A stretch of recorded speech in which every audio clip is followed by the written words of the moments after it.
Но това живот и здраве да ще го наваксам за напред. Живот и здраве, разбира се.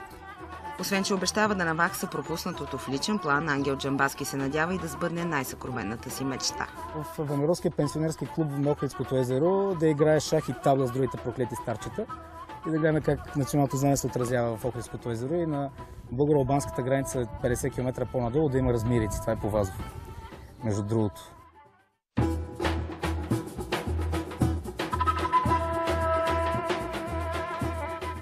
Да, щастлив човек съм.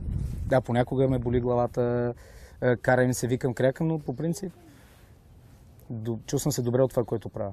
Аз ви казах в лично качество, в личен план съм щастлив, но в обществения, когато хората са толкова много нещастни, това ти създава обществен климат. Когато ходиш навънка по улицата и не виждаш, че един човек да се усмихне и ти каже здравей и такъв непознат, сега мене ми се лепат всеки луди, нали, които съм гледали и искат да ми кажат нещо важно.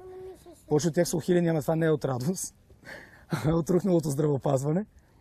Като гледаш как хората гледат надолу в земята, колко са потиснати, колко си всеки му в главата кредити, такова, как не може да цъфтиш от щастие, освен ако не те пере съчмата, ако не си бръкнал в контакт.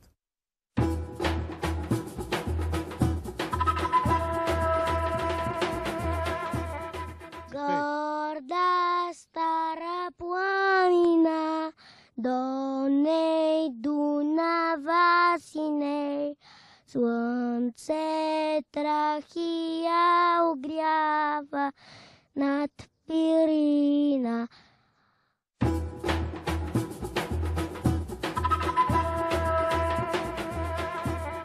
Здраве, щастие, любов и късмет. Да му се осъществи най-вече мечтата за старческия клуб на Охридското езеро. Да, и някой ден, дай Боже, да го видим с жена като семейство.